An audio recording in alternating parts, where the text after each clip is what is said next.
Island's premiere. She currently acts as a fill-in host for Your Call on San Francisco PBS radio station KALW. Her non-journalistic endeavors include providing media literacy training to corporate executives and first responders, and she teaches courses in crisis communication at California Polytechnic Institute. And I know her personally as always a wonderful journalist and thinker. And now I'm moving to Trevor Johnson, who I have known for a few years and who's a minister and also a friend. Trevor Johnson is recognized as a passionate and profound speaker. Trevor Johnson has dedicated his life to making a transformational impact on the lives of audiences domestically and globally. With over a decade of serving as senior pastor of Rhema World Bible Church and CEO of Trevor Johnson Ministries, Trevor makes an eternal impact on the lives of many daily and weekly through public speaking, conferences, mentorship, and workshops. He passionately shares from his heart the lessons drawn from his experiences in both the sacred and secular arenas. And I just want to add that Trevor offers a 5-minute free Bible study daily. And he does that on social media.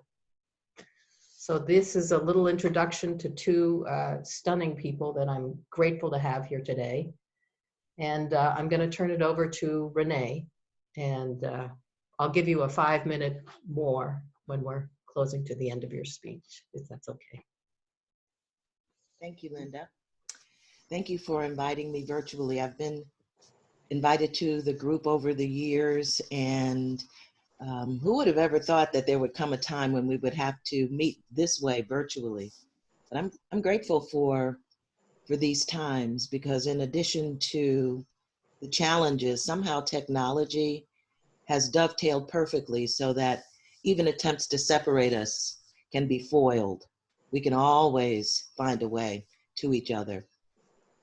And I'm so grateful that there is a space for conversation and people who want to talk, who are anxious to talk. And when Linda and Mary Grace first started arranging it, the first permutation didn't have space in this first gathering for questions. I thought, oh no, we've got to be able to ask each other questions, hard ones, preferably the ones that we're afraid to ask or embarrassed to ask or ashamed to ask. We've got to make a space for that in this particular time. We can't let this time go by. Renee, let me just also add to everyone, we are taking questions. Please write them in the chat and we will get to them at the end of the show. Thank you. Mm-hmm. Please continue. Mm-hmm. We've all seen the images, and it was a challenge to try to figure out where to begin my portion of this. And I thought that the 1619 project, sponsored by the New York Times last year, was as good a place as any to begin. I recommend it to you. And the year 1619 is the year that the first slaves from Africa arrived on American shores. There were approximately 20 to 30. They were aboard a pirate ship called the White Lion. And they, ironically, arrived in a place called Fort Comfort, Virginia. And by the time those 20 or 30 had arrived, over 100 had already thrown themselves overboard or deliberately starved themselves rather than be taken to wherever this new place was going to be. And for some reason, I find that in my conversations and just in my life experience, African Americans don't want to talk about slavery that much. You know, we want to refer to it as part of a perspective that we want to bring to our current experience. But every time it's presented, we tend to shy away. It's almost as if we're ashamed of our Holocaust. I think back on Oprah Winfrey, who America just loved, but when it was time for her to tell the story of Beloved, Nobody went to the theaters to see it. It's just overwhelming. It's too much for Americans to kind of look at that and say, that's us. It's difficult, and I get that. But it's also the start of a real one of a kind, never really been tried before experiment.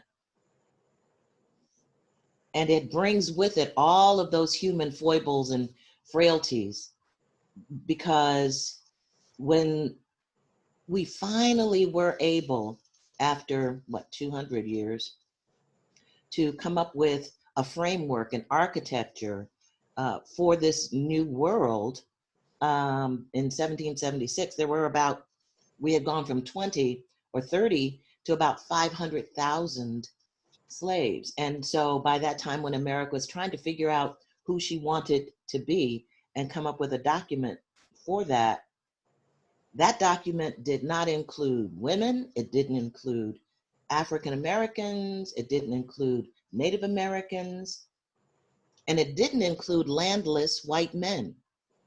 You had to be a landowner in order to be included in the document that was first formed. It was so imperfect. Why? Because human beings are imperfect. And given an option, we very often favor ourselves.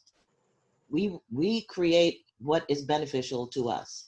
And so a lot of us were left out of that original document. But in the wisdom, they also said, in order to form a more perfect union, it's as if they understood, we know that we didn't get this right, but we're going to keep working on it. And over the years, that's exactly what has happened. Personally, I grew up during the civil rights movement. My parents were born and raised in Mississippi, and like so many African Americans who were in the South, there was just violence that was just untenable. I recommend the book, The Warmth of Other Suns. And it talks about the massive migration from the South. And my parents moved specifically because in Mississippi, there were more people lynched than in any other state. And parenthetically, one of the reasons I decided on a career in journalism is because of the work of Ida B. Wells. She was an African-American woman and a journalist, and she wrote columns. In fact, she started her own newspaper and protested lynchings. Her newspaper offices and presses were burned to the ground several times. Her life was threatened. And I thought, okay, that's what I want to do.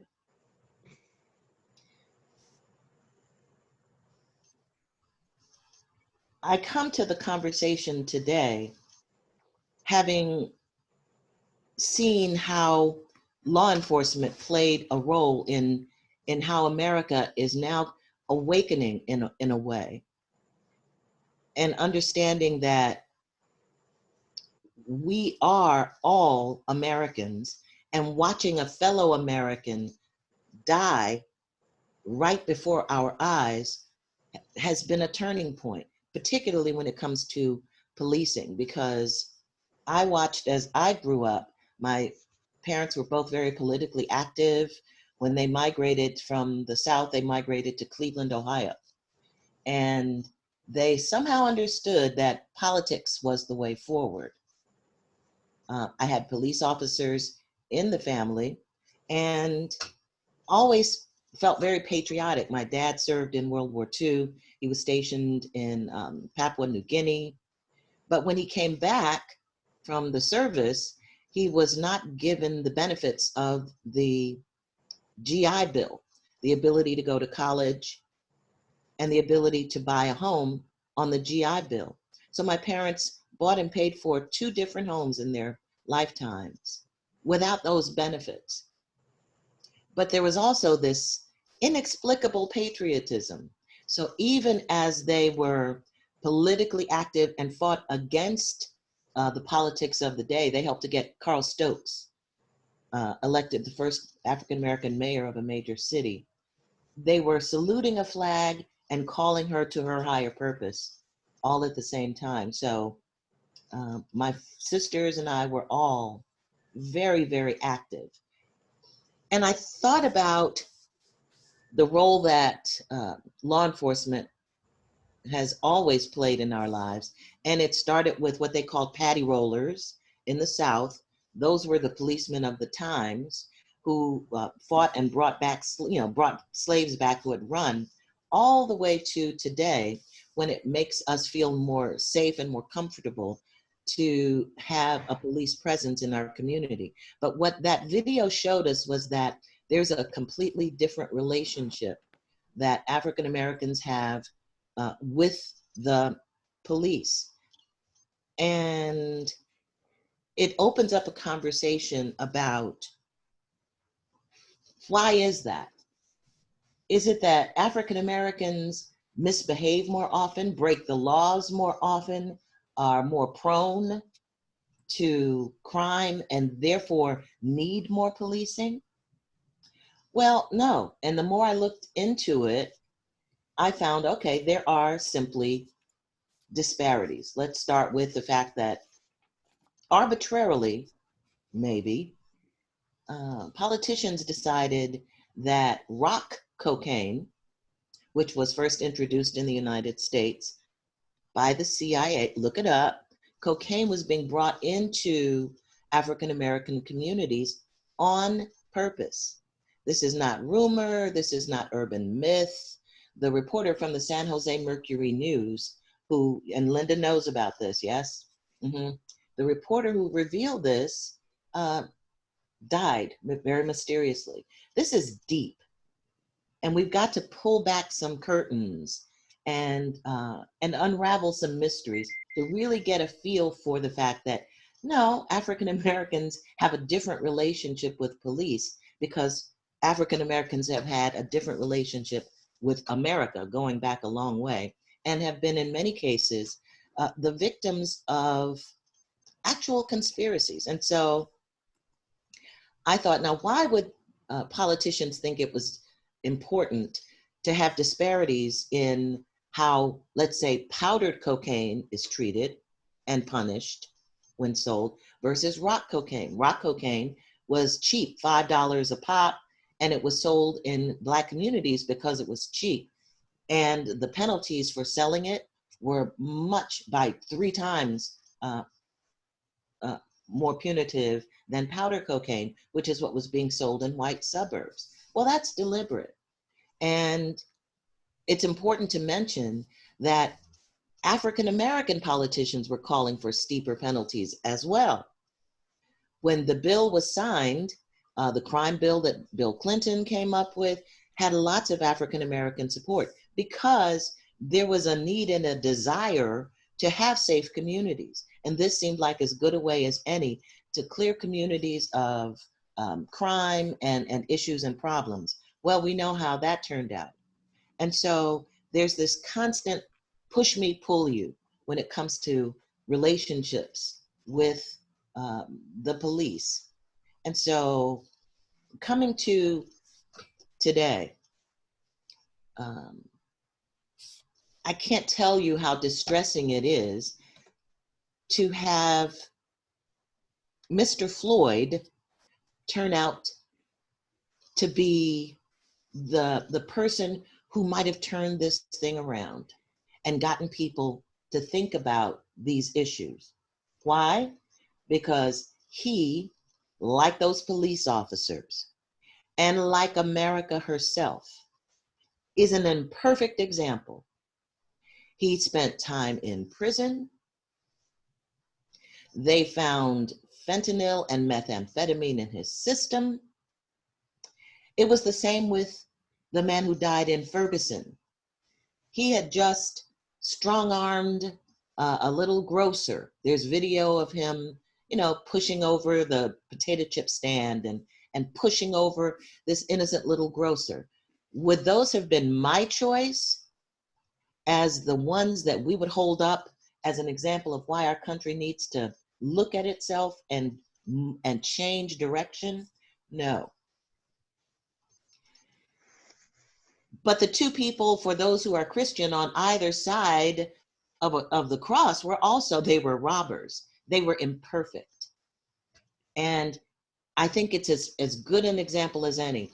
You start where you are, and we're all imperfect. This man is imperfect. America is imperfect. The cops are imperfect. Okay, so where do we go from here? And that is the ultimate question. Where are we going from here? What do we do with this opportunity? And today, this man is being laid to rest. Okay, for 14 consecutive days, Americans have had an idea about how they want to see this change. And the whole world is watching. The whole world is watching. Are you as shocked as I am that from South Africa to New Zealand, from Germany to in every corner of this planet, people are saying, okay, this is a moment. I'm shocked. If you had told me that 2020 would bring this kind of a turning point, I would not have believed it, but here we are. And so the question becomes, what do we do with it? And I'm convinced that there is something that everyone can do. Along those marching routes, people were bringing fruit and water and sunscreen and offering to let people rest in their homes. They were registering people to vote. Everybody can do something. For those who can't march, there's still something, even if it's only talking to someone, opening up a conversation, opening up a dialogue, and having a very difficult discussion and walking in someone else's shoes for a moment, even if they're a little tight and they pinch and they hurt and you want out of them. Walk around in them if you can. I challenged myself to reread a book. Actually, I have it here. I don't know if you've ever seen this one. It's called The Killers of the Flower Moon. And it's about the Osage Indians of Oklahoma. And it turns out that this tribe in Oklahoma had been corralled into this small parcel of land. And lo and behold, there was oil.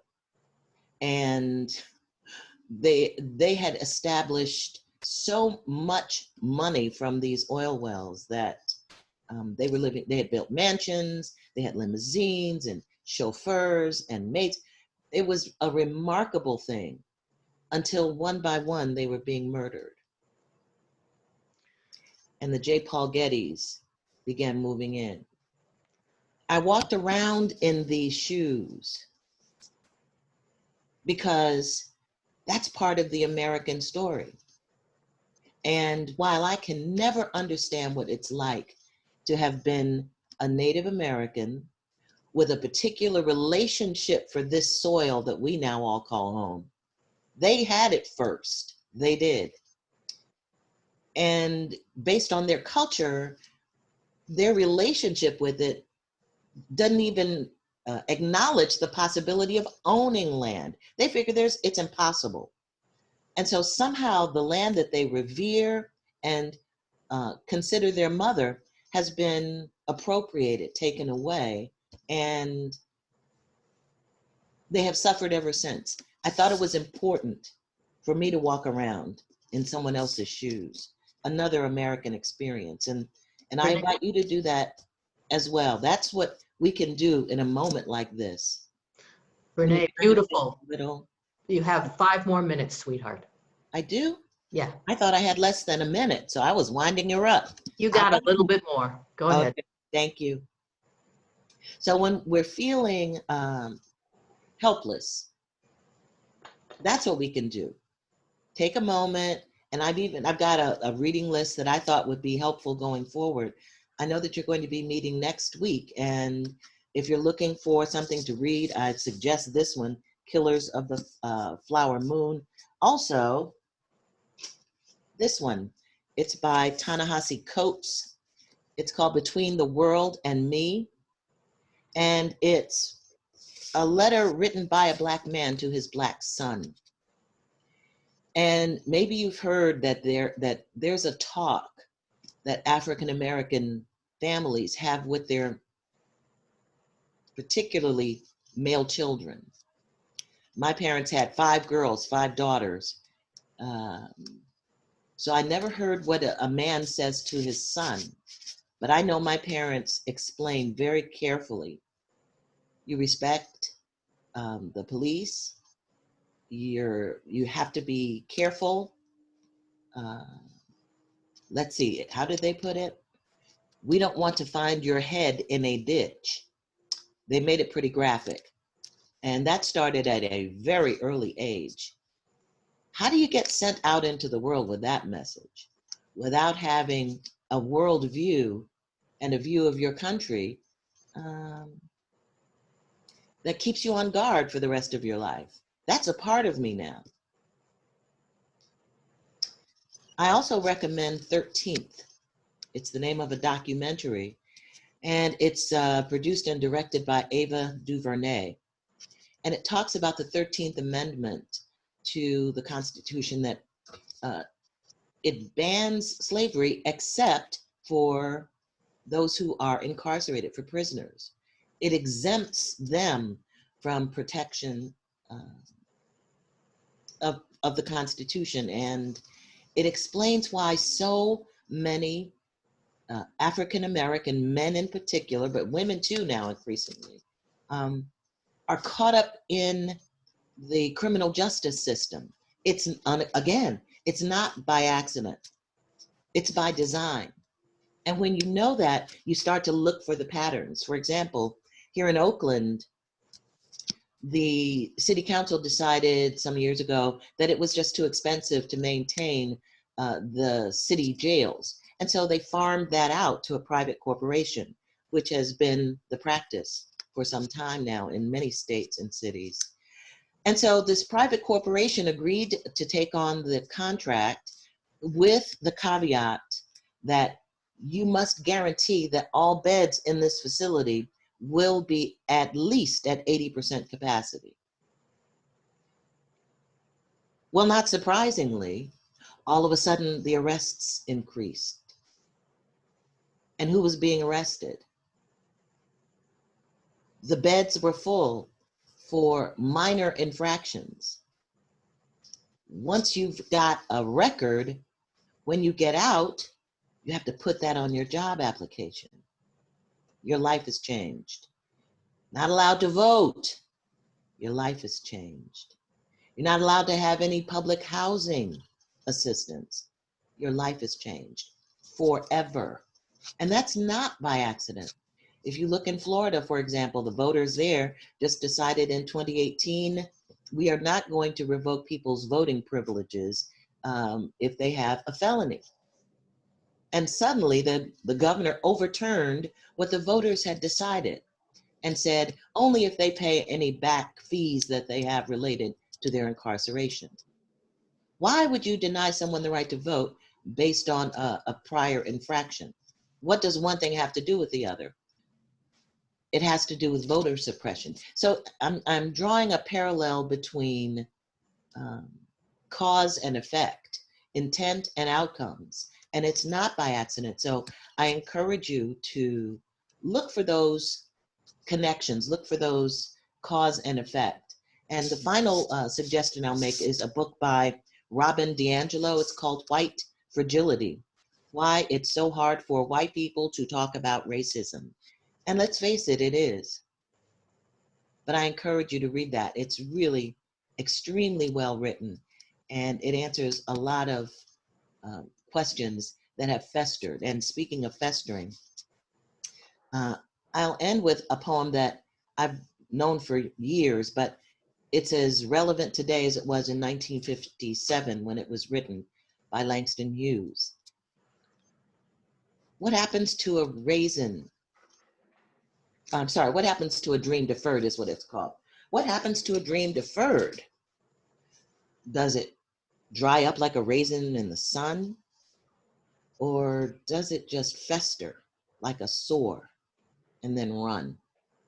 Does it stink like rotten meat or crust over like a syrupy sweet? Or maybe it just sags like a heavy load. Or does it explode? Dreams have been deferred in our country, and what you are seeing play out is an explosion. And I hope it's an explosion of empathy and compassion and understanding and dialogue, because it can be that. In fact, I believe that it must be that. Thank you, Renee. I wish everybody was unmuted because I'm sure you'll hear some applause. Maybe you could just look at all the faces. Everybody's applauding. It's wonderful. And also there's been a request. Perhaps you send me all your suggestions and I'll forward it to Mary Grace. Yes, happy to. We're not taking questions right now, but I think Pam just sent you a big hand clap. So let's just breathe for a moment, because we're going to turn it over to a different kind of speaker and move to another part of the conversation. Trevor, we're turning it over to you.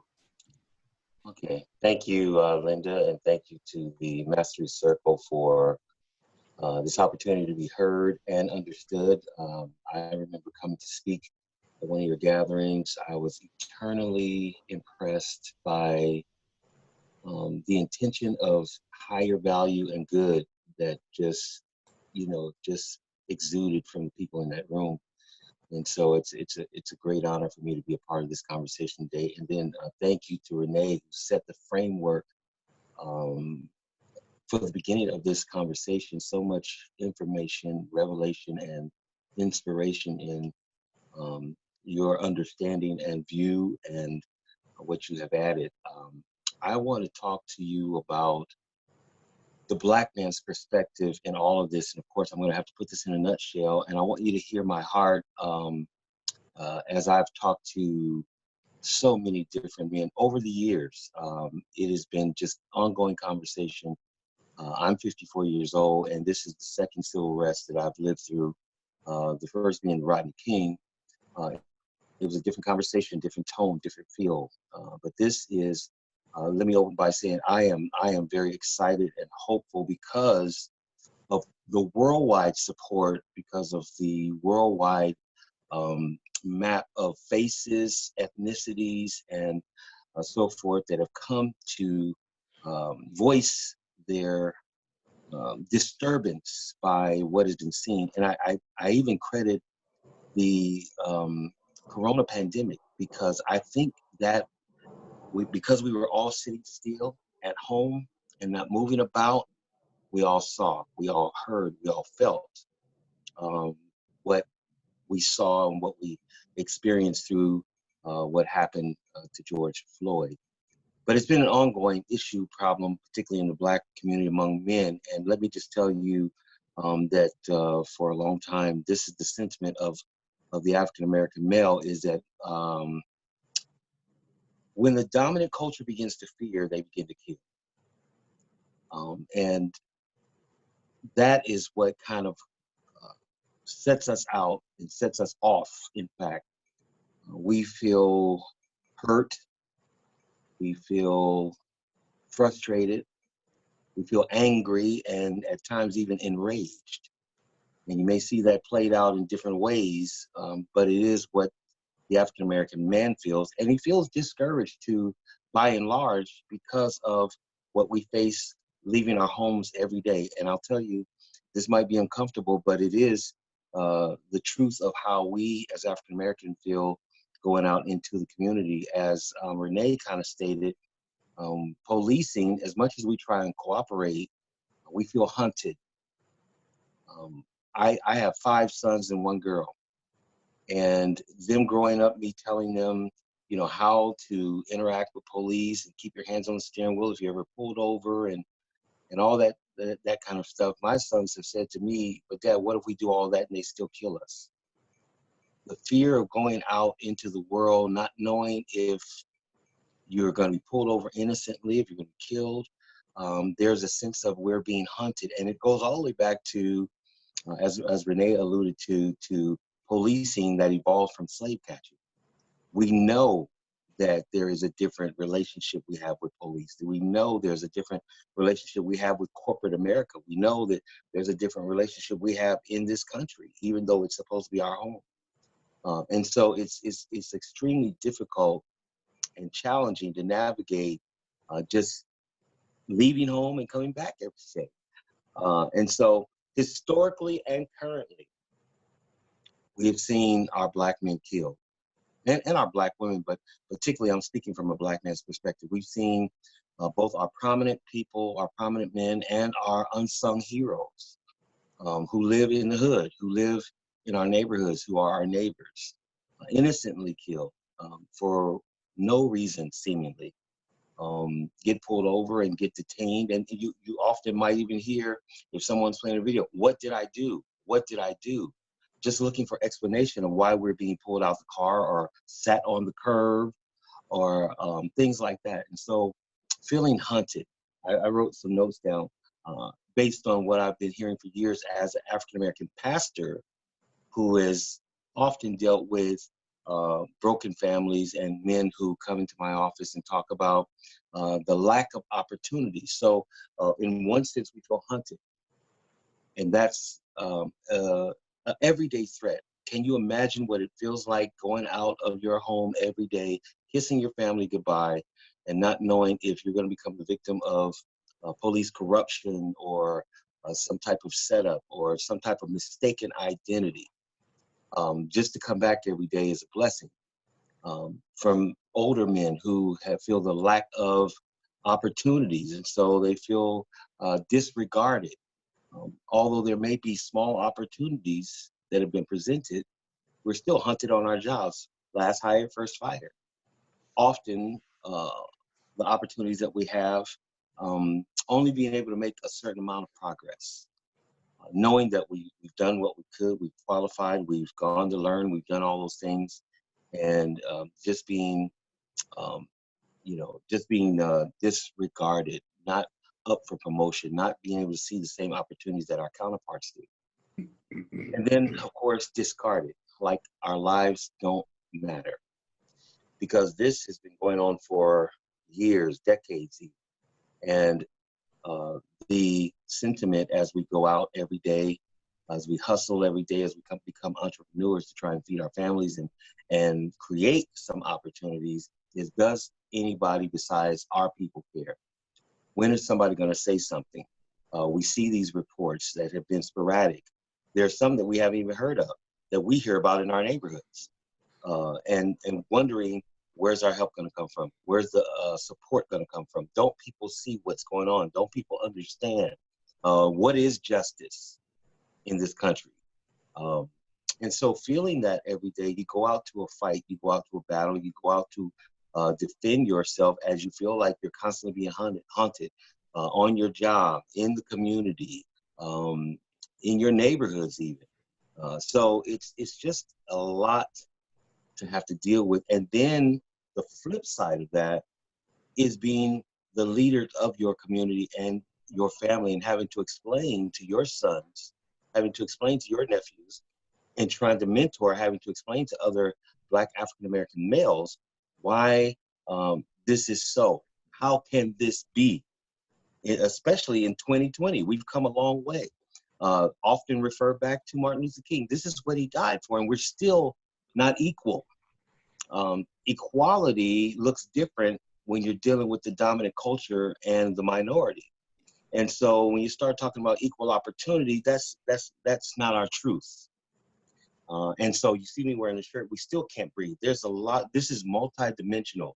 It's not just literally, but it's in terms of the opportunities that are presented, the recognition that others get that we don't get, the credit that we don't get for things that we came, ideas, inventions, those kind of things. And so it's just, it's a difficult thing to navigate on a daily, ongoing basis and still be healthy. And so this is an exciting moment in that the world is listening, the world is watching, and the world has said, we've had enough.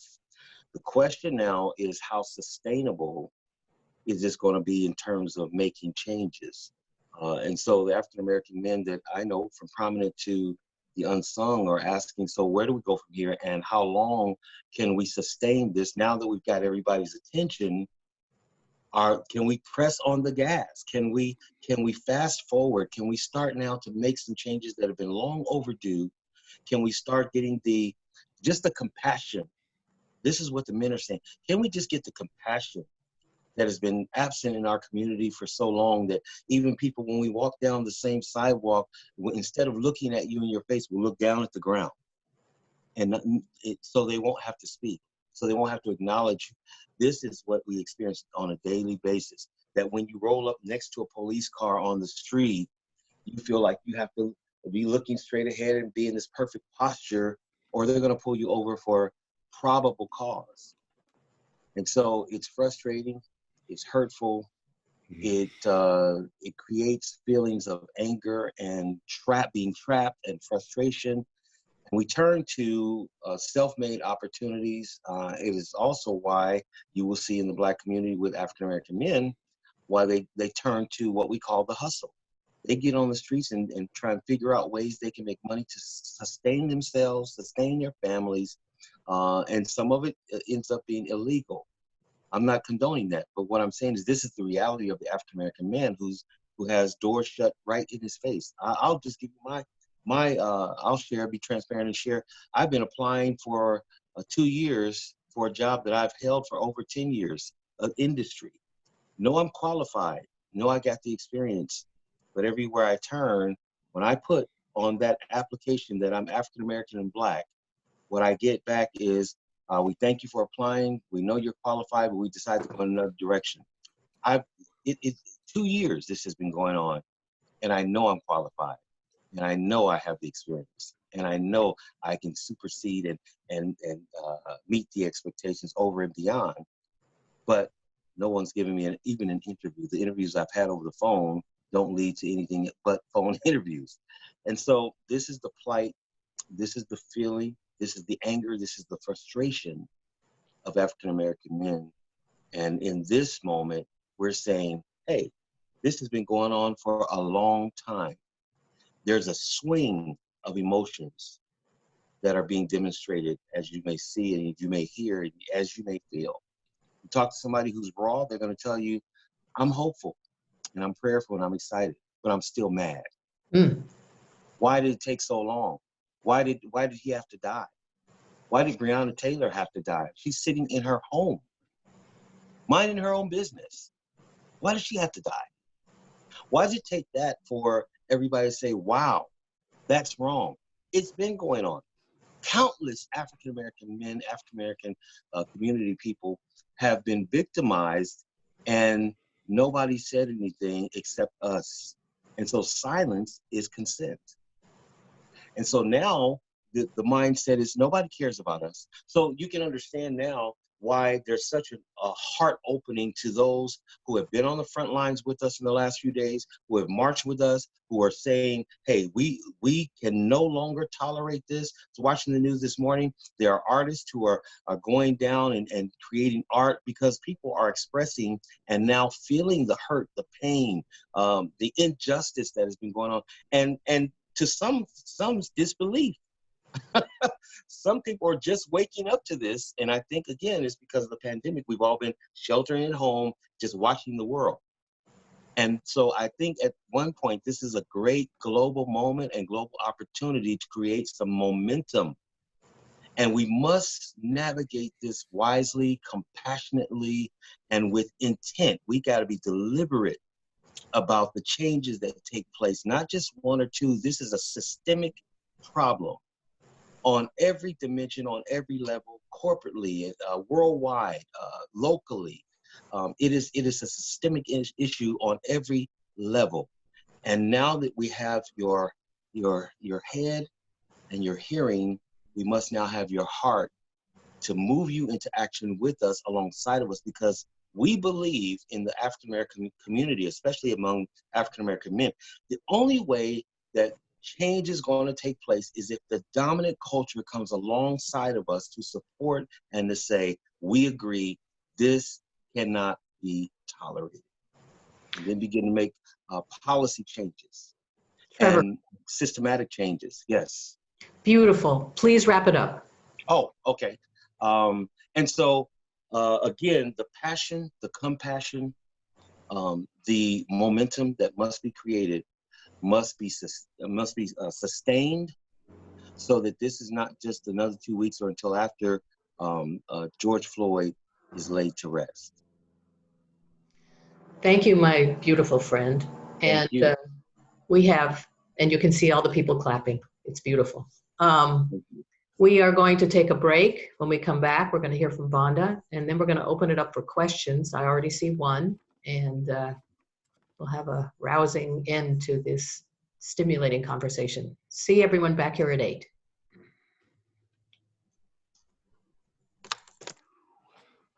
See Tanisha Lane, shout out to Tanisha Lane for always supporting.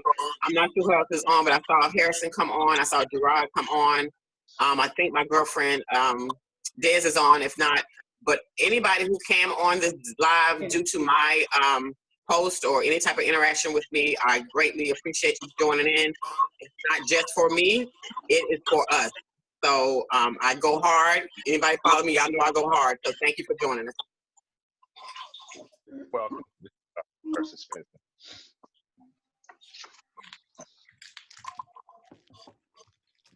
I mean, I would never.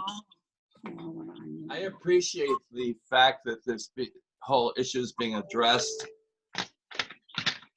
by adults for adults, because what I see on TV is really hard to swallow, and it's nice to talk about this in a more mature way. What I'm enjoying and what I am excited about, at least we are talking. And as I stated in one of the chats just now, is the answers, because there are many, to this problem are multidimensional, but all of them must start with dialogue and understanding in order to move forward to a strategy that will bring us to a resolve and to a good end. And so thank you all for those of you who are texting and saying you're going to email me so you'll know what can you do from your position. There's lots that can be done. And so again, this type of dialogue is invaluable. And for those who've sent me a request for a chat, I don't know how to do that. So feel free to email me. I welcome it.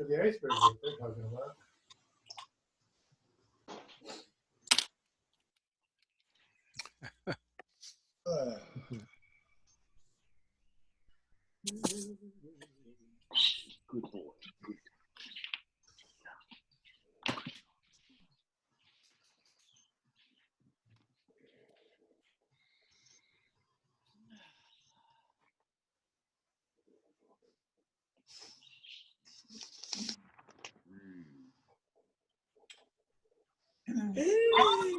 As someone who always has a lot to say, I find myself speechless. I am so moved by what's been said.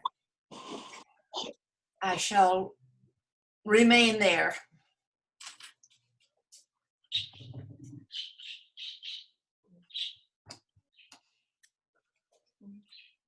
Well, for the Q&A portion, if that's what we call it, or the conversation, there are no bad questions. There are no silly questions. There just aren't. There just aren't. Renee, just so you know, your video is not on. And I don't know why. I don't know what I did. Go to the bottom and see of your screen and see there's a little video camera there. See if there's a little crosshatch, like a slash through it. Oh. Yeah. Okay, there you go. All right. I want to welcome everyone back for the beginning of our next hour. And I'm just going to bring a singing bowl here just to gather us just for a moment.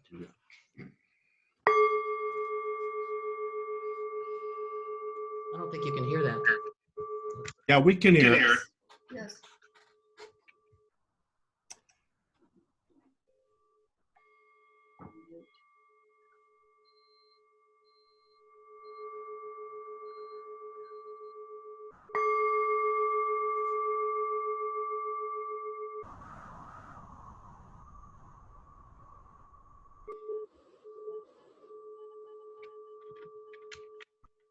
Linda and all, I'm going to mute everybody again, just because we're getting background noise.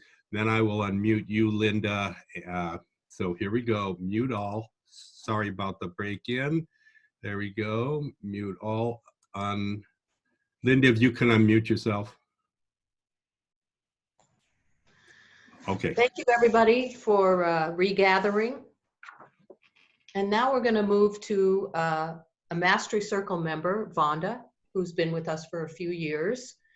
She lives in 2 places, maybe more, where she visits us on occasion, loves us, and then goes back to her other place where she lives in the South. I'm not sure if it's the South, but you'll correct me. And I want to give you a little information about Vonda now. This is maybe some information you didn't know. Vonda is a veteran of the United States Air Force, a graduate of Guilford College with a degree in psychology. Her study in human sciences consists of over 15 years of personal experience working with at-risk youth and the mentally disabled. She is a qualified mental health professional trained in therapeutic interventions, conflict resolution, and life skills. But that's not all Vonda is about. Vonda is also an author. She has written 1 book in her debut novel called Man Chaser, very good book, Overcoming Rejection.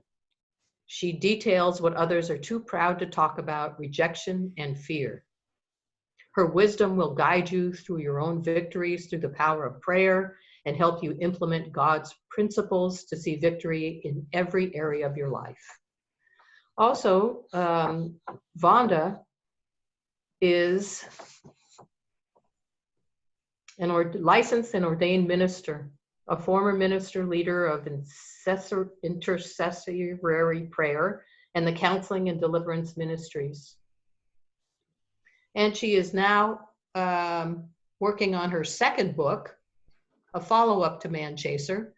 And she is also co-hosting the 8th annual Beautiful Black Women's Festival and hosting her 2nd annual Hip Hop Community Jams, an event to reach youth through the love of hip hop by using the talents of athletes, artists, and musicians. And that's going to be in Greensboro, North Carolina. So let's welcome Vonda and listen to her speech. Vonda, unmute yourself, please. Yeah. I see There the you other go. one. Thank you, Linda. That was awesome. First of all, thank you. That was an old bio, and I'm going to bring this all home. I'm a storyteller. So I'm going to tell you a story, and I'm going to take my time. So anyone who knows me knows I talk really fast, and that's very key. Yes, that's very key here. Very key. So I'm going to own this moment, and I love Linda. I love Mary Grace for this moment, that they encouraged me to take my time. I'm going to get emotional, but I want to bring you in this ride. That's why you're here. And I'm going to open myself up. This is not easy.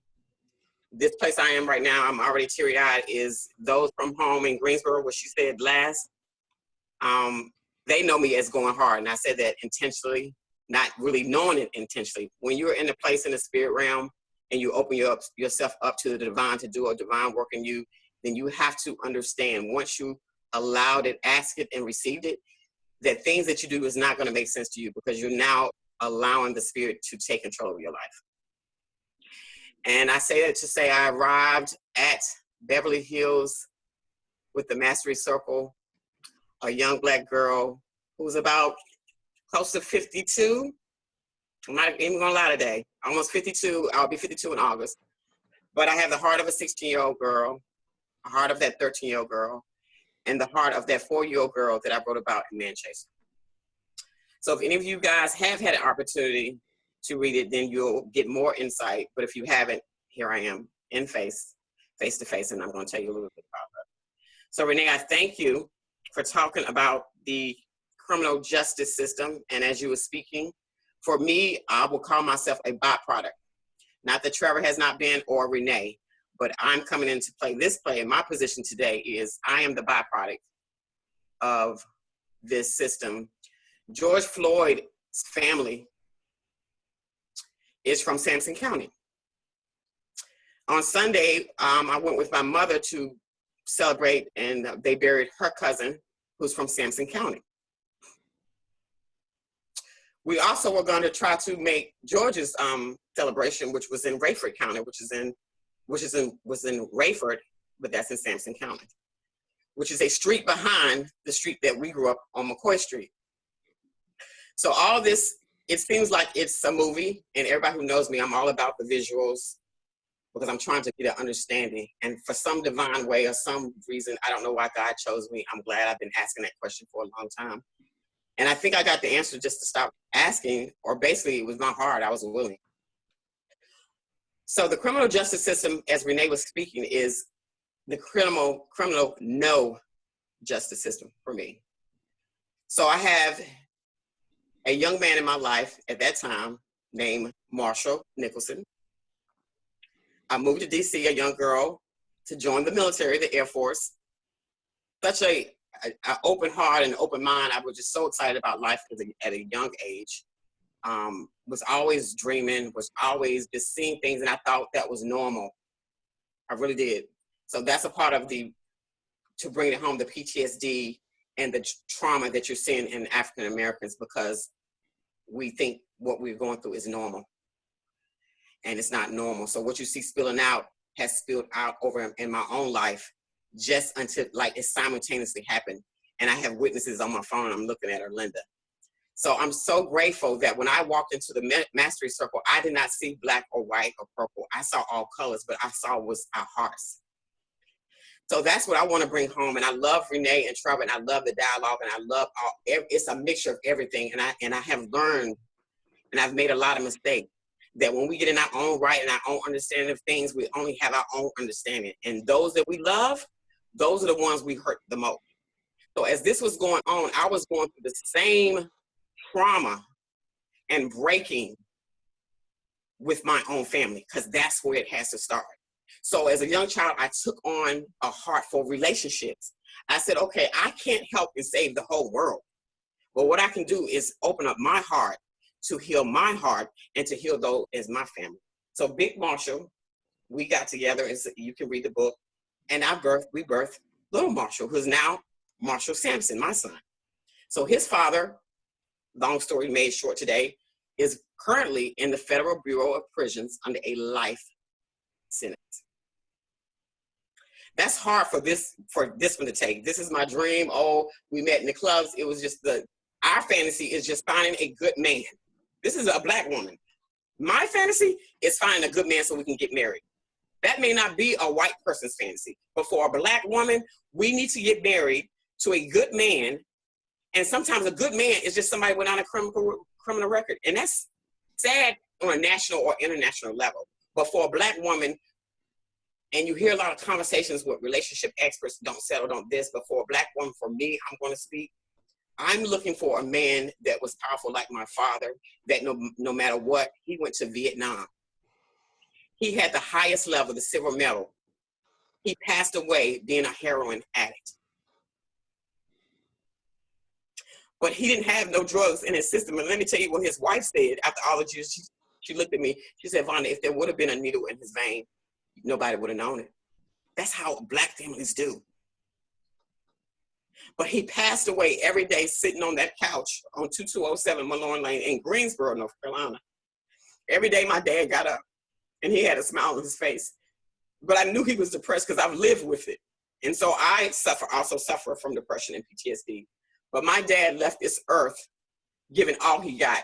That Saturday before he left, he came to my house barely breathing like a dog. He was literally gasping for air because my father would make his rounds around my house, I live a block, to get pennies, 50 cents for his addiction. My father had a beautiful home. Everybody knows Malone Lane. That's a good neighborhood. It's on the south side. But no one knew until the book came out what was going on on the inside. So never judge a book by its cover. When you look at us and we show up, we look good. But when I showed up at the mastery circle, that's what I'm carrying with me. When my son's father got locked up, it wasn't the state's attorney. It was the highest level in the federal. It was the prosecutor. We called her the devil. I'm beyond. Palmer Park, Maryland, Landover, Maryland is notorious for drug activity, the kingpin. So in the Black culture, that's our story. My story is not what Renee was saying, or even the history of Angela Davis or James Baldwin. My story is the hip hop that I put on my page. That's my gospel.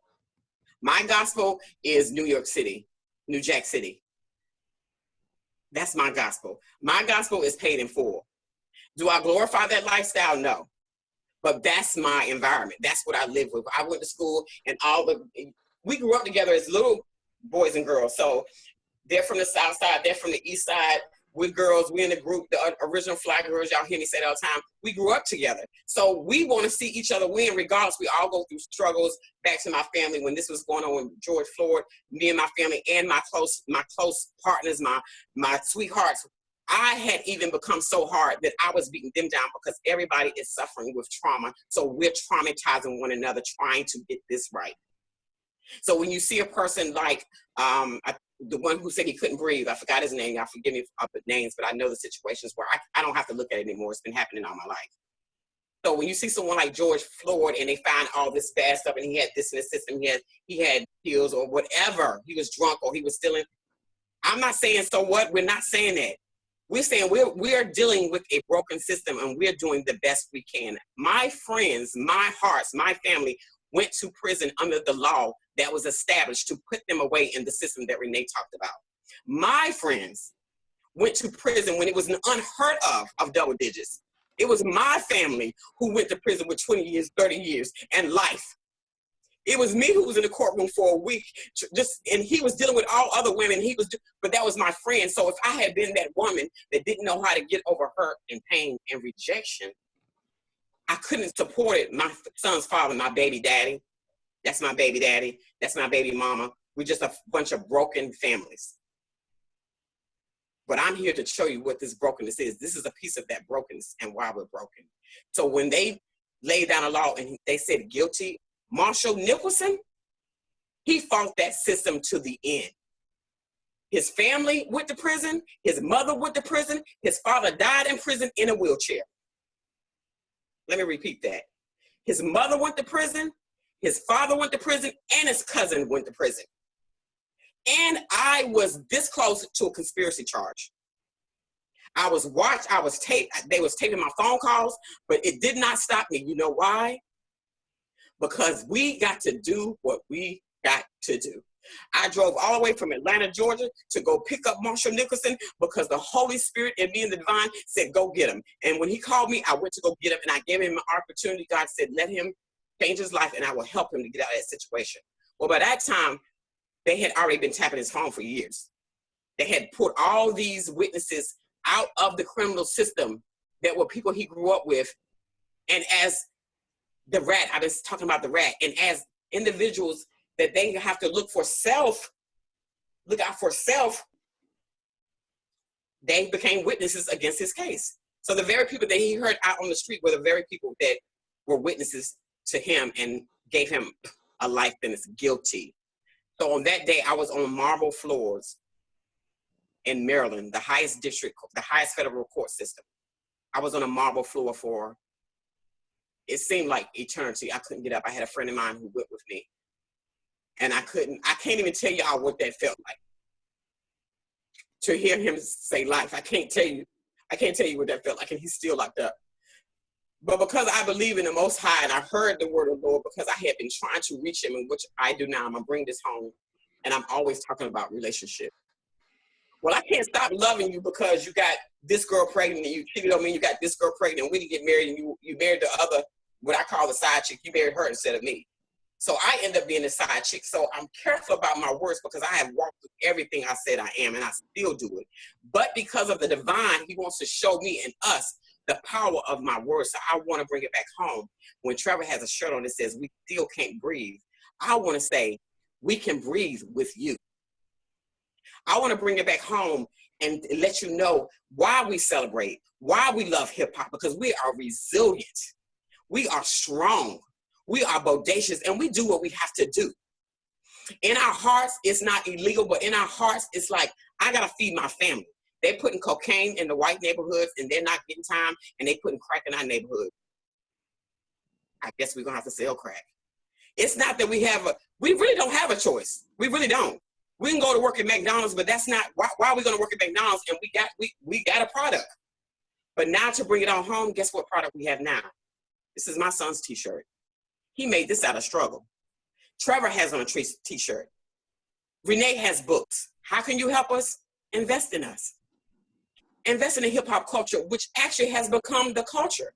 I've been saying the hip hop culture is going to save the culture. My dear white friends, they're bad.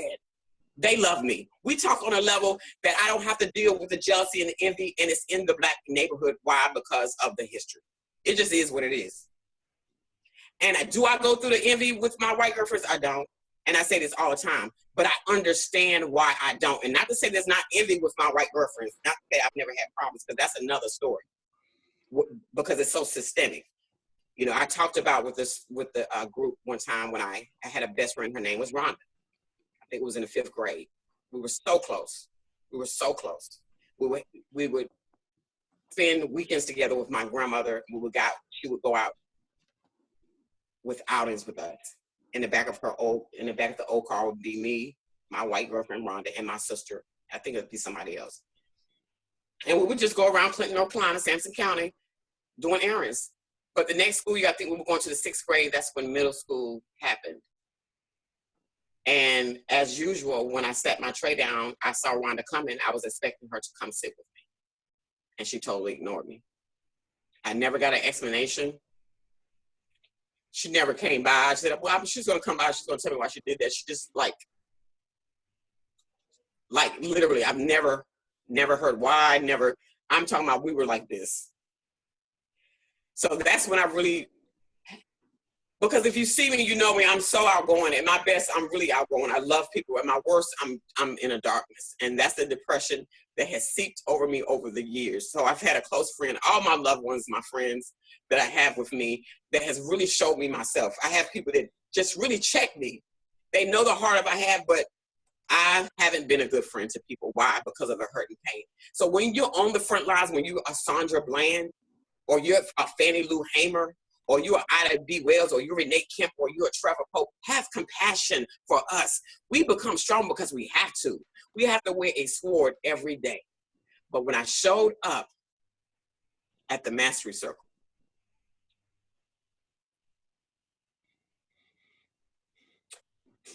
I told this to Mary Grace, and it was deep, and it just came to me that I sat with the disciples.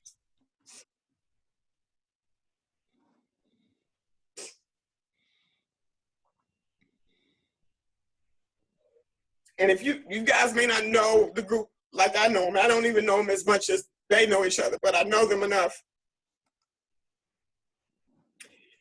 I walked in and sat with the disciples.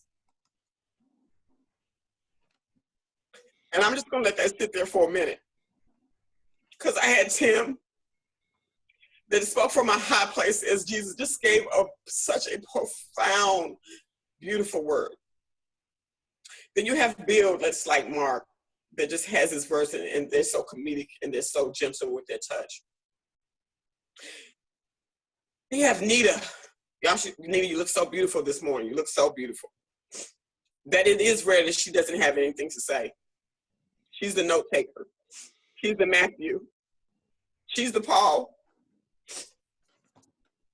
Then there's Linda. Linda's my John. She's gone before me. And she said, Vonda, you're the way.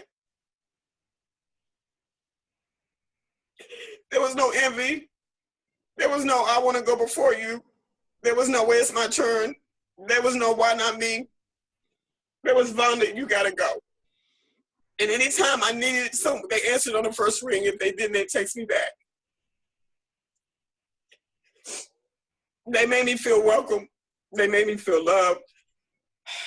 They made me feel the compassion that was always on my heart and I was looking for it at home. But because we can't get it home, it's not because it's not there. It's because it's so deep. It's so painful. And we're just trying to be happy. We're just trying to smile. The song Smile Bitch, excuse me, y'all, I have to be frank and this is open, but that's our music. because we have to be so hard because the pain is so deep. And you see us dancing, and you see Here's on drugs, or they popping pills in the music, and Future's doing this, and they talk about this. We need it to not go outside and to react because we ain't no punks. We ain't no punks. We're not no punks. And there's situations I've been in that I promise you I will be dead, but because I have to think at another level to save my child, so he won't see me snap, and he's seen me snap. He's seen me snap. I've seen my son snap, but I sat here in this basement, and I'm sorry, I call it a basement because it was a basement experience. Linda's a witness. It's a basement experience, and I had to hear my son. He just wanted to be heard. He just wanted to be heard, and he was yelling, and he was screaming, and I felt like I was being violated and hit upside the head because it was a verbal assault, but you know what? I deserved it. At one point, I said, you know what? This is my child. I'd rather him do this for me than go out there and have to vent on that on a police officer that he couldn't go to his own mother and be heard. And once I let it out and I got me out the way, we can't get ourselves out the way enough to hear somebody else's pain. And that's what I've been going through. My friends around me, I thank God for each and one of you. Those who text me, I reach out to, who have checked me in any kind of way, I love you. I love you. Vonda, sweet one. Time to wrap up. Okay. Time to wrap up. Okay. So I just bring it home to say, I want to show you something that's very important. These are my son's shirts. This is how, just to keep it simple, and I've said it and I'm going to repeat myself, just support us. Let's get on some type of understanding. Let's do an event. Let's put the money back into the Black community where we all have a win-win solution. Thank you.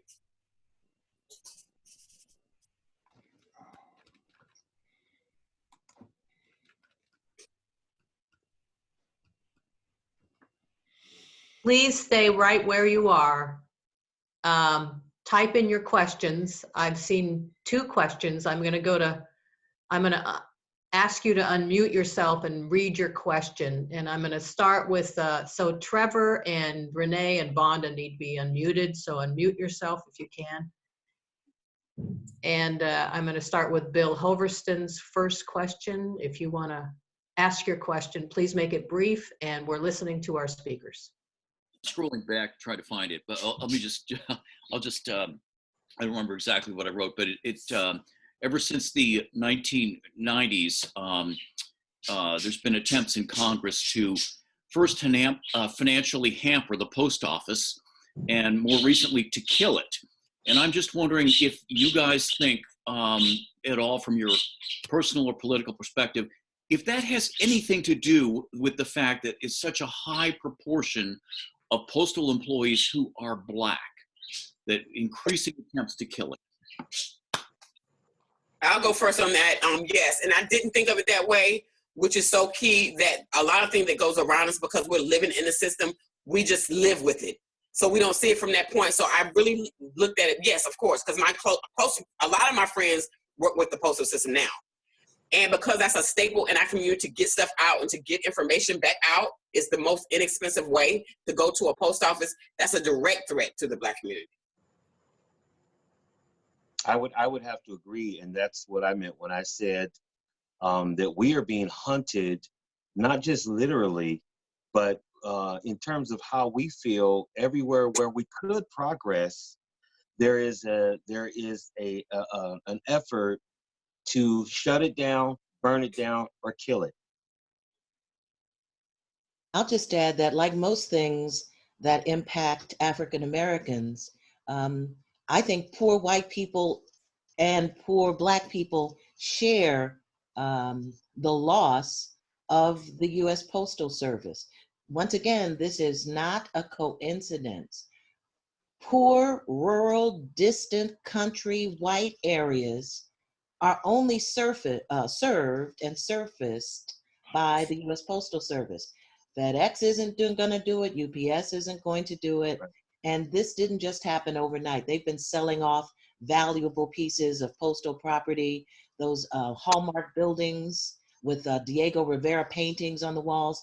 They've been really quietly siphoning those off for years.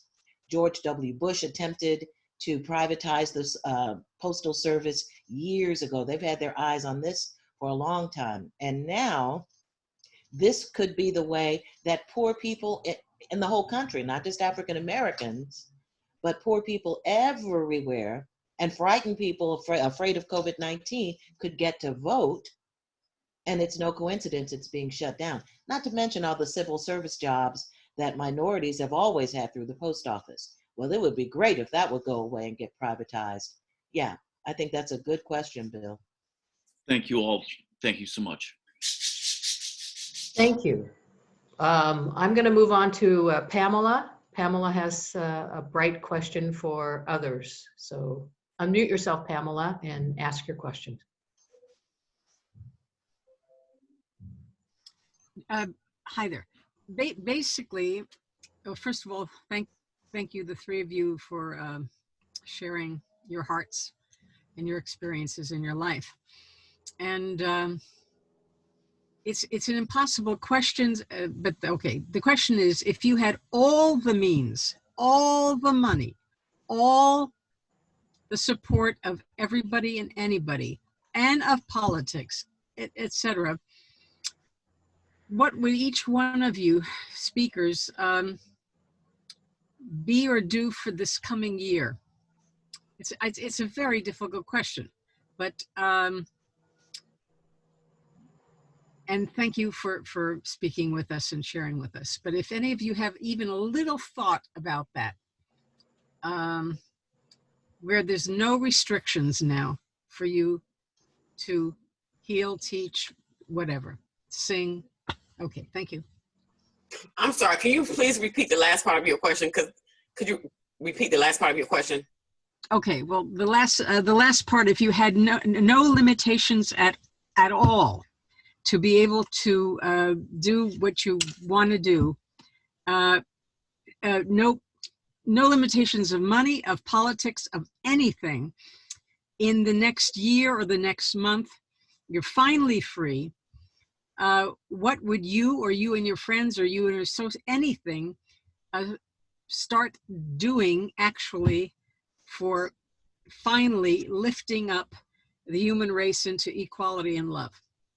I didn't say that, but I'm saying it now. I know what I would do. Okay. And what I've been doing.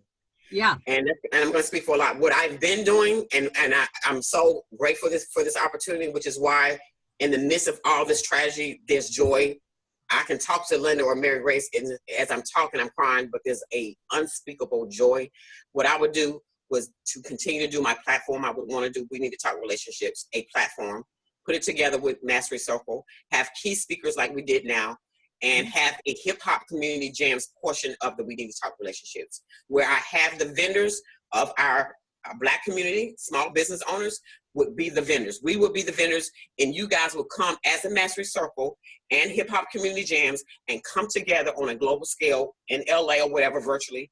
And I would have all my family, who are on, most of them are on live now, with their arts, which they have been expressing through this pain and tragedy all these years anyway. Great. Is the word arts with their arts, A-R-T-S? With their art? Yep, arts, because sometimes for arts. So it's plural. My son, his art is this, and he has, he's an hip hop artist, so he has music. And then there's friends that have their own personal care line. My friends do, our community does it all. So hip hop community jams is joining athletes, artists for their schools and communities. So who's left out? Nobody. Great. Thank you. Great. Great. I love what she just said, and that is true. I think we have to create opportunities. Number one, because there are a lot of answers, but we have to create opportunities where those who have been disenfranchised can bring their ideas and their gifts to the table, and perhaps have them funded so they can support themselves. But what I'm more concerned with, and what would probably be my priority, is something that we can, like today, I feel like this has been so impactful because it has the opportunity to create a change of heart. At the end of the day, what we as African Americans want to know is, how do you feel about me? You know, has your heart changed? Because we could still have all the funding, we could have all the opportunities, and we could remove all those types of obstacles. But at the end of the day, how do you feel about me? Because if there's no heart change, this is going to repeat itself somewhere down the line. And so my fear is that even if we provide the opportunities and we're finally heard, are we felt? How do you feel about me? Has your heart and your disposition changed toward me to where we can come and have further dialogue and look at further problems and work on it together? Beautiful. Lead with the heart. That's right on. Right. Yes. That's the most powerful thing, and it's the most opening thing for all of us, I think. Great sharing. And I'm hoping for a major paradigm shift in everything we do, everything we touch, a major paradigm shift so that we're literally rewarding the right things. We seem to have gotten off on a trajectory where even in our tax laws, we're taxing people who have to get up and go to work every day at a higher rate than people whose commute is to the mailbox to get their stock portfolio, right? That's backwards and upside down. Meritocracy is what America's supposed to be, except for it's not.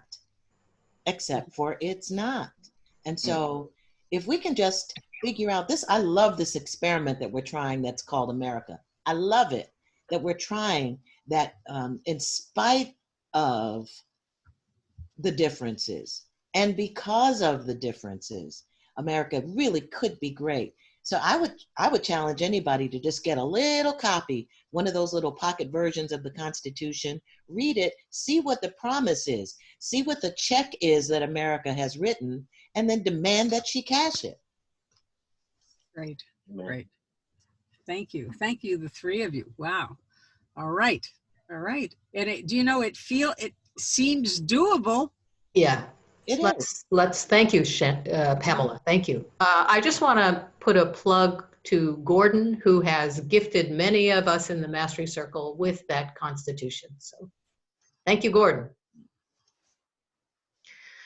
We have some other questions, and I want to turn to Harrison. If you could show us your face and ask your question, that would be awesome. Please excuse me. Well, I'm actually in a place where I'm at. People prefer that I remain private. But can you hear me? Yes, we can hear you. Oh, okay. Is that understandable? Yes, we can hear you fine. Okay. My question was, how do you view an African-American male such as myself that says he's fed up with the way things have gone down? I kind of bring up this with the question. I've seen my grandparents go through racism. My mother has a crooked thumb because she wasn't allowed to go to Moses Cone Hospital. So the hospital she went to, which was a small black hospital, didn't have the equipment to straighten out her thumb. So to this day, her thumb is crooked. And then other things, American house crisis and things like that, seems like you're targeted. But that's part of coming with me, and even with Vonda mentioning the hip hop generation and the spirit that we have. When I say I'm fed up and I mention it to my friends, they looked at me like I was kind of tripping. Like, what do you mean you fed up? You know, yeah, I'm fed up. You know, this has gotten to a point where we need to have these conversations what happened. But also, mainly was, how do you view someone such as myself, and the other part is the resistance to when you announce that you're fed up with some of the things you've seen going on and what you've experienced, the resistance that comes with that. You know, some people look at you like you're wrong for being fed up, or you're dangerous, or you're going to go out and do something terrible, you know, because of those feelings. And I don't like that. Just my opinion. Can I speak to that? Yes, brother. Harrison, and I feel you, man. And here's what I would say, because I hear it. I hear it on the streets. I hear it in the churches. I hear it at different community meetings that I sit at. I meet with the police. We meet with the police chief of our city here in Long Beach once a month, a bunch of us community leaders and pastors. And I hear that. And what I would suggest to you, and I suggest this very humbly, is that you can be fed up and have the right to be fed up, but you cannot give up. Two different things. If you are fed up, you cannot give up. We cannot give up. We've proven that we are resilient. We've proven that we will bounce back. We've proven that we will find a way. And so you can be fed up. I'm fed up. A lot of us are fed up, especially as Black African American men. But we are in violation when we give up. And so this needs to motivate us to say, we recognize the magnitude of this moment. We recognize that we have global attention like never before. We recognize that there are people out on the streets with us making sacrifices alongside of us and letting their voices be heard, who are coming out of silence and who are coming out of the shadows to say, this is the climate for a true change to begin. There's a lot of change that needs to take place, but at least, like this opportunity this morning, at least we have started. And we need to press the gas so that we move forward ahead and bring all those who are fed up along with us. Let me add to that, Harrison. Thank you so much for joining. Actually, Harrison is one of the founders of the Beautiful Black Woman Festival. And I'm so glad that that mistake was intentional because it's an old resume. But Linda didn't know that. I sent her an old resume. I mean, an old bio.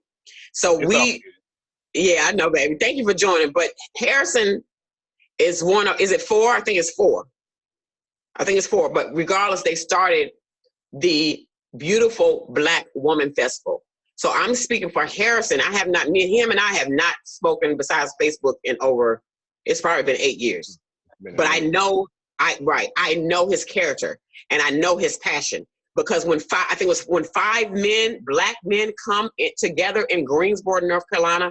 Let me talk about Greensboro, North Carolina for a minute to remind you. That's where the sit-in at Woolworth started, okay, on Elm Street. So we're sitting on this phone. We have a lot of history and we're heavy. When I say we're heavy, you can take that how you want it because it's not too, it means we're heavy. We come from a city that started with students from North Carolina A&T State University that decided what, like Harrison, they were fed up. So we're at a perfect position because we're fed up to now learn from those students at North Carolina A&T that sat at that counter at Woolworth that's still there today, that they looted this week. But guess what? We're fed up. Because what did that sit and do if we're still here all these years later? So Harrison, again, thank you. He was one of the 5 that started the Beautiful Black Woman Festival. They didn't say the Black man. They thought enough of their woman, some insight. If we love our women, this is why you hear us calling each other king and queens. Well, who are they calling queens and queens? There's a reason why we have to do that. I think we kind of understand. I have to assert him or address him as king. Because we've been addressed as niggas all our life. But I turn every negative to a positive. So I say, yeah, you're my nigga. You're noteworthy. You're individual. Now taking gaining ground and authority. So you're fed up. We're in a good position, Harrison, to do something. And I think we have the attention and we have the help that we need from the Mastery Circle and whoever else is connected. I think it's interesting, Vonda, and that you and Harrison both mentioned Greensboro because they have done something that I think would be beneficial everywhere. It's certainly been tried in other countries, and that is that Greensboro, North Carolina has convened its own Truth and Reconciliation Commission.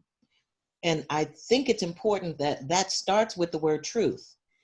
And that means, just as they did in Greensboro, where a Ku Klux Klansman came before the commission and admitted that he had maimed and killed. There was no arrest. There was an open space for truth to be told so that there could be reconciliation. Same thing happened in Canada, so that there was an admission about what had happened to Indigenous people there so that healing could begin. I was in South Africa after apartheid fell, and it came at a real cost. But the Truth and Reconciliation Commissions required people to tell the truth about what they had done so that we can stop hearing that question, well, what are you all still so mad about?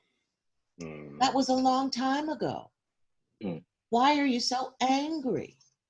It gives you a chance to explain and give it some context. And until we receive that, the healing can't begin. Again, what happens to a dream deferred? Does it, fester like a sore? Mm. Does it sag like a heavy load? Or maybe it explodes. You gotta drain it and then heal. And I think when someone like Harrison says, look, I'm fed up, that opens the door to truth and reconciliation, wherever you can find it, at the local Starbucks, and your church, in a gathering like this. This is what truth and reconciliation looks like. That's exactly right. And it looks like this on multi levels. And that's, again, it may feel insignificant because it's small, but if we take all the small pieces and put them together, we have a beautiful mosaic of movement and a moment that people are listening and willing to do something because they too are fed up. And then here in response to what you said, Renee, the reason why we're still so angry and hurt is because the pain has been so deep and so long. And until you feel that, you can't walk with us. You can't kneel with us. You can't. So now we have a moment where people are feeling our pain. And I think that's a great place to jump off and say, okay, we know it's been happening for so long, but this is a unique moment in time. Yes. The stars are aligned for us to move forward with the support that we've been asking for, crying out for, and dying for all these years. Let me address what thank you, Trevor and Renee. That this is so good, but Harvey made a statement about we having to keep our videos on live. That's crazy that we have to do that. That is crazy. It is disturbing. Harvey said it was disturbing. It is disturbing for us that we have to put our videos on live because we never know what position we're going to be in. We can't even go to the store. We can't even go, like when they put all these stipulations and regulations on COVID-19, y'all think y'all was under stress. That was double down to us because it was like, okay, it's curfew. Y'all got to get in. We were like panicking, like what? Right. So it was too much. It was already done, but yet that we know that this was the opportunity where people were going to be pressed in and really see what was going on. So yeah, Harvey, it's very disturbing that we have to be on live. But like I said, we go on live. We're showing you, the cookouts. We're showing you our parties. We're showing you the dancing, everything. So let's use this virtual reality. Let's use this one to go live and show. Continue to do this and be united. Thank you. And thank you, Harrison. We have another question. This is from Sharon. Sharon, are you available to ask the question? Yes, I am. Can you hear me okay? Hi, Sharon. Great. Hi. It's great to see everyone on this. And thank you so much to Mary Grace for inviting me. I'm not a member of the circle, but I'm very impressed with everything I've seen here today and heard. What I want to address is the issue of reparations. I don't know if anyone has traveled in Europe, but in Berlin, for example, there is a placard on the gate and on the wall of every building where a Jewish family was kidnapped from or, impacted in some way by the Nazi regime.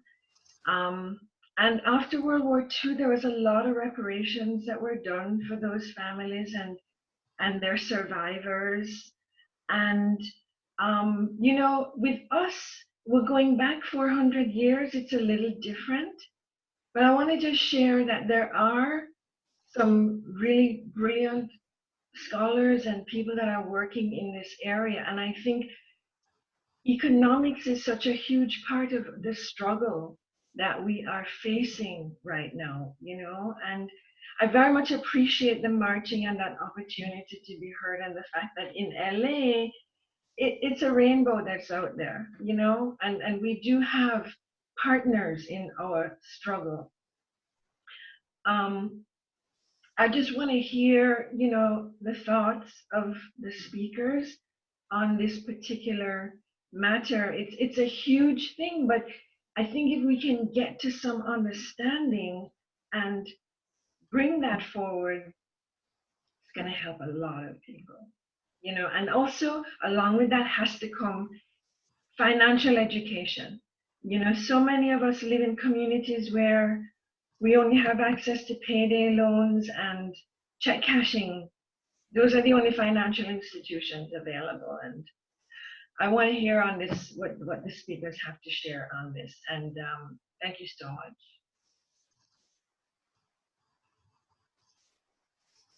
Well, I'll weigh in on that. That's not by accident. That's not coincidental. The 400% interest rates that are squeezed out of those communities, that is not by accident. When banks redline and only make home loans in a certain area, that is not by accident. When you do get a home loan and the interest rate is higher despite the fact that you qualify for a conventional loan, that is not by accident.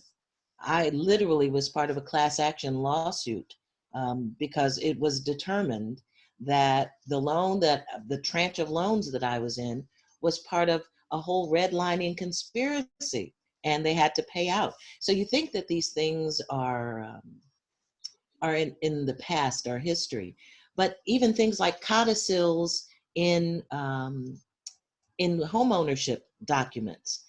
There were codicils that said you could not sell to a Black person up to the 90s.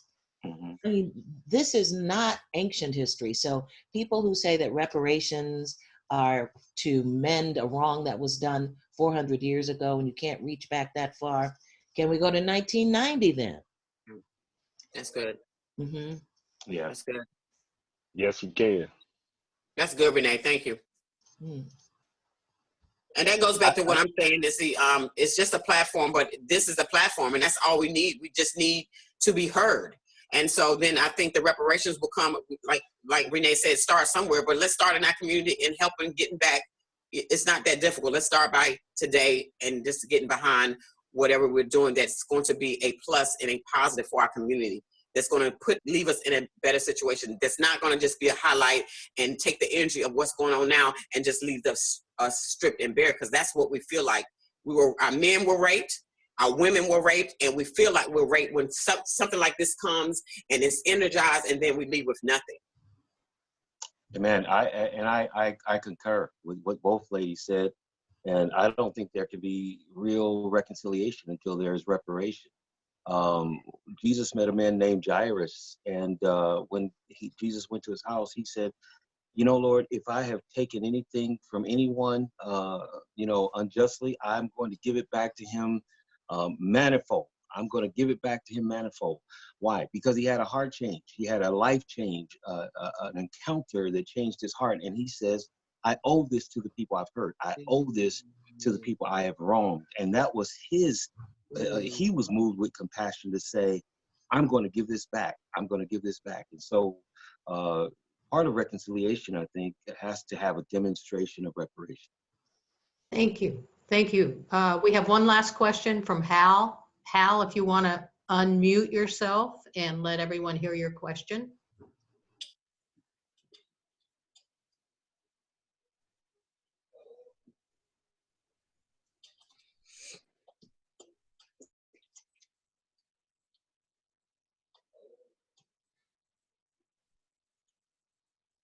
Hal, you're not unmuted yet. Please unmute. Go to the bottom.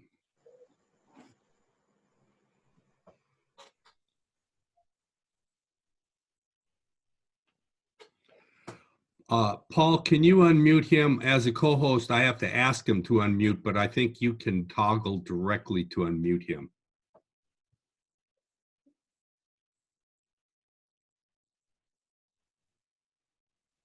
Okay, so where do I go to unmute him? To his picture, and then it'll, okay, he's unmuted. We're good. Never mind. Okay. I just wanted to read something that was written many years ago about a different group of people. It's very short. "Hath not an African American hands, organs, dimensions, senses, affections, passions, fed with the same food, hurt with the same weapons, subject to the same diseases, healed by the same means, warmed by the same summer, and cooled by the same winter as anybody else? If you prick us, do we not bleed? If you tickle us, do we not laugh? That was Thank from you. the Merchant of Venice. Thank you. Well, we are gonna close in just a little and let everyone know that this conversation is going to continue next week. And I hope Mary Grace will unmute herself and talk a little bit about what's gonna happen. Oh, could I say one more thing? Please say one more thing. Okay.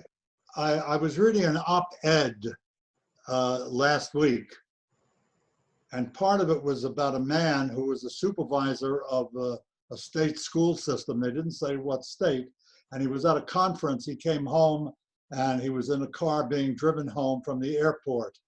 And while he was being driven home, a highway patrolman's lights came on and stopped the car.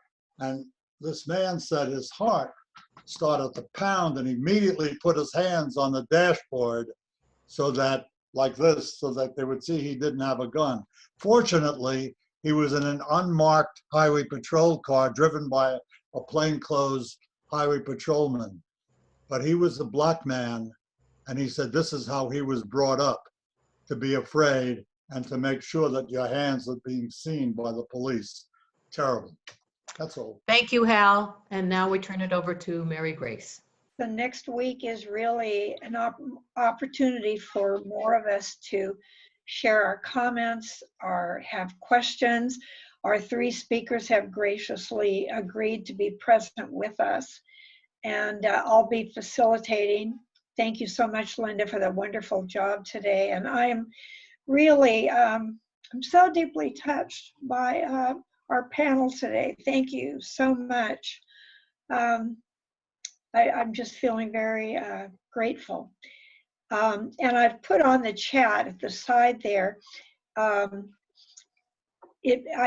I don't know if everybody knows, if you click on the chat button at the bottom of your screen, then you can type in questions or comments.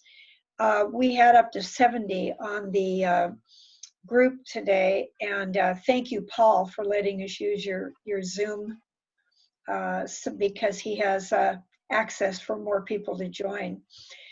So invite your friends, anybody who'd be interested in hearing this. Today's talk was recorded, so if there are friends of yours, groups that you'd like to share it with, our speakers have given their permission to share it so that this can go out. As Trevor said, this is a moment of opportunity globally. And the more that we can spread, I think what we've done in this meeting today, the better. Let's spread it. Share Mary Grace, this is Michael. Can you save the questions that area? Or Tim, I believe when you record this, you're recording the video, so you would have the chats included. Is that? Yeah, we can save the chats. Yeah. Yeah, thank you, Michael. Yeah. Question. It would be nice to save those questions and distribute them. And comments. I want our speakers to be sure and be able to see all of the wonderful comments that all of us have made. Yeah. Yeah. I don't know how to do it. That's why. Yeah, I just saved it. So. Okay, thank you. Thank you. Okay, do we have any other business for next week? Mary Grace, I know you're going to facilitate. We are looking for a meditator for next week. We have volunteers. You have to mute yourself because I don't see very. Okay, Thomas has volunteered to meditate. We also need someone to have spiritual reading, and who will that? I'll do that. Tim, thank you. And closing prayer, if we can have someone volunteer. Bill, thank you for that. Okay, that's all my duties now. And if there's any other business I'd like to hear. Trevor has agreed to do our closing prayer for today's meeting. Absolutely. Yes, I was going to call on him. No worries. Okay. So is there any other business? Harvey, do you have anything you want to weigh in a little bit? Just let us know if there's anything on your mind. Nothing that I need to share. Okay, awesome. And I have posted in the chat with my email address in case you want to get on the list to be notified of our meetings each week for the Mastery Circle. Thank you, Mary Grace, for all your work. Oh, Sam, did you have something? Yeah. Yeah, I would like to request that Gordon send us all a copy of the statement by Martin Luther King. That was one of the most profound things I've ever heard. Beautiful. So if you do that. And also Hal's reading. I really appreciated both of them. All right, I want to just ask everyone to center themselves as we turn it over to Trevor, who's going to lead us in a prayer and take us home. Again, thank you all so much for this platform and opportunity. So let's close out in prayer. Dear Father, we're just so grateful and full of love and gratefulness right now that you have so moved us to connect in this unique, divine moment in time. We hope, we believe, and we trust that this is a turning point, a moment of turning, a moment of change, true change, a moment of lifting up the banner of true justice. And we thank you for those whose ears have been opened. We thank you for all of those in this circle and beyond whose hearts are now open. And now, Lord, show us how to put our hands, open our hands, and put our hands to work in a unified way to where this world will never be the same. And for this, we trust you, we love you, and we give you great glory. In your name we pray. Amen. Amen, Pastor Trevor. Amen. Amen. Thank you, everyone. See everyone next week. Thank you. Bye. Thank you. Bye. Thank you, Renee. Thank you, Trevor. Thank you, everyone. Thank you. Thank I don't you. want to say goodbye. I love everybody. Thank you. Hey, Mim, good to see you out of the hospital. Yay. Yay, Mim. Right. Thank you guys. Really, thank you guys. Really, thank you. Thanks, It was Vonda. great. Thank you. Thank Renee. That was awesome. Yeah, it was. Pam, so good to awesome. see you, Pam. See you Yeah. next week. It's Hey, great. Vonda, Thank you, Yes. Mike. we need to know how to get those T-shirts. Okay, should I put them in the group email? Yeah. Okay. On the chat. On the chat. Chat. Let me put it in the chat. Yes. Okay. All right. Everybody. Thank you. I love you. Bye. Bye. Bye, Bye. Vonda. And thanks for that Bye, question. Vonda. Bye-bye. And Lindley. And I had a Hello, good day. everybody. Bye, everybody. Party day. Hey, Thomas, you made it on okay. Yay. Thomas was Bye, going to be everyone. here. Hey, Nina, And I don't think Okay. Afton is you here. go to any Hollywood parties, Perfect. those high flyers with that fancy car? No, here's the easy way. You know, I've never Hyacinth, had welcome, welcome, Hyacinth. I take Balboa to Victory and make a right turn on That's great. Lindley. It's not far. Okay. In other words, from Hey, Balboa, Michael. the How next goes it? over will be Hi, Michael. White Oak. Hi, And is after that White Oak, Nita? Yeah. Hi, Michael. but even before There you you are. I'm looking for you. I'm on my iPad Yeah. and I can't see the one generation. screen, but Hi, hi, how are Hyacinth. you? Cars lined up. on- Hyacinth. There you are. Hey. All right. Going. Yay. Hey, Billy. Yes. So nice to have Interesting Vonda segment. on. Wonderful.